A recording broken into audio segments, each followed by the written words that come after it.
മാളച്ചേട്ടനോട് രണ്ട് ചോദ്യമുണ്ട്. ഒന്ന് എൻ്റെ സ്വന്തം ചോദ്യം, ഒന്ന് എൻ്റെ അച്ഛൻ്റെ ചോദ്യം. ന്യായമായിട്ടും അച്ഛൻ്റെ ചോദ്യം ആദ്യം ചോദിക്കാം.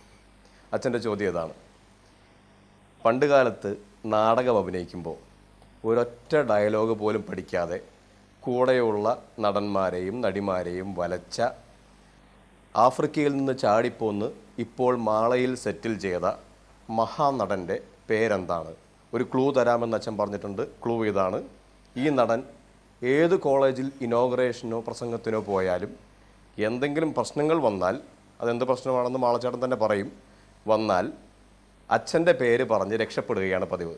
സന്ദർഭം വിവരിക്കുക. വല്ലാതെ പണി എഴുതിയിട്ടുണ്ട്. രവി ഞാനും ആയിരുന്നു പണ്ട്. ഇവൻ്റെ അച്ഛനെ രവിയുടെ മകൻ ശ്രീജിത്ത്. അവനിപ്പോൾ നല്ല പണിയാണ് തന്നിരിക്കുന്നത് ഇപ്പോൾ. അല്ല, അത് ഞാൻ പറയാം, കുഴപ്പമൊന്നുമില്ല. അതായത് ഒരു പെണ്ണേ, അവിടെ ഞാൻ കോളേജിൽ ഗ്രൗണ്ടിലാണ് ഇതേമാതിരി ഇത്രയും വളരെ താഴത്തൊക്കെയാണ് ഇരിക്കുന്നത്. ഞാനിവിടെ ഇരിക്കുന്നു, ഇത്ര അങ്ങനെ പറഞ്ഞുകൊണ്ടിരിക്കുന്നു, ഓരോ കാര്യങ്ങൾ പറഞ്ഞുകൊണ്ടിരിക്കുന്നതിനിടയ്ക്ക് മാളച്ചേട്ടാ ഒരു തമാശ കാണിച്ചേ പെണ്ണ് പറഞ്ഞു. ഞാൻ പറഞ്ഞു ചെയ്യൂലോ. അതെ അതെ, ഞാൻ ചെയ്തു, പറഞ്ഞു കേൾക്കാം. മാളച്ചേട്ടാ ഒരു തമാശ പറഞ്ഞേ, അല്ലെങ്കിൽ തമാശ കാണിച്ചേ എന്ന് പറഞ്ഞു. ഞാനൊരു തമാശ നടനായതുകൊണ്ട് പെണ്ണിങ്ങനെ പറയാൻ കാരണം എന്നുള്ളത് എനിക്ക് മനസ്സിലായി. പക്ഷേ ഈ സ്ഥാനത്ത് TG രവിയോ ജോസ് പ്രകാശോ വരെയാണെങ്കിൽ എന്തായിരിക്കും കുട്ടി ചോദിക്കുക? അവരാണെങ്കിൽ സ്ഥിരം ബലാത്സംഗക്കാരാന്ന് പറഞ്ഞു. അത്രേ പറഞ്ഞുള്ളൂ, അവസാനിപ്പിച്ചു. അതാണ് രവി ശ്രീജിത്ത് പറഞ്ഞതിൻ്റെ അർത്ഥം. അത് കിട്ടിയോ? എന്ത് ബാക്കി കിട്ടിയോ? അതിനെങ്ങനെയാണ് കിട്ടണത്?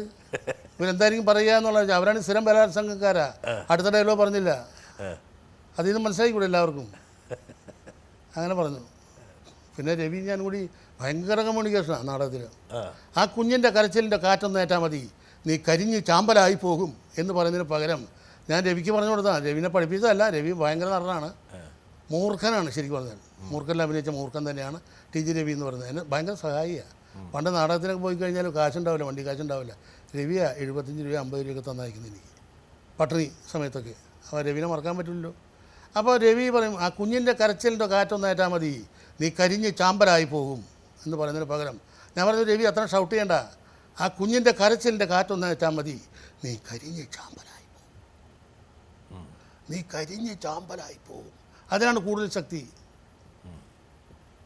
എന്ന് പറഞ്ഞപ്പോൾ രവി അംഗീകരിച്ചാണ്.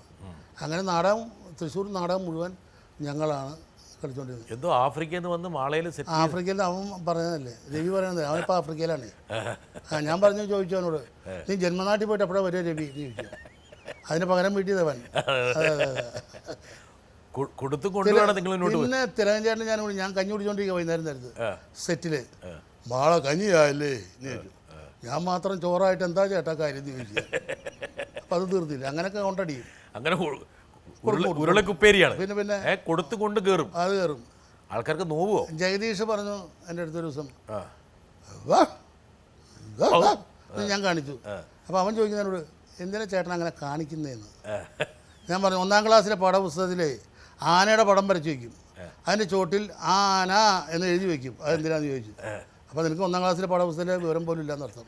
അത് കറക്റ്റായിട്ട് ക്ലിയർ ചെയ്യാൻ വേണ്ടിയിട്ടാണ്. ജഗദീഷ് അവിടെ നിന്ന് വിട്ടോ? വിട്ടു വണ്ടി വിട്ടോ സൈക്കിൾ ചെയ്തു. അങ്ങനെ കൗണ്ടർ എവിടെയെങ്കിലും അതെ വെച്ച് തരും തിരിച്ച്. എനിക്കാ തൊടാൻ പറ്റില്ല എന്നെ. ജഗദീഷ് സ്വഭാവം അങ്ങനെയാ. എനിക്കറിയാം, ഭയങ്കര സാധനമാണല്ലോ. ഭയങ്കര സാധനം.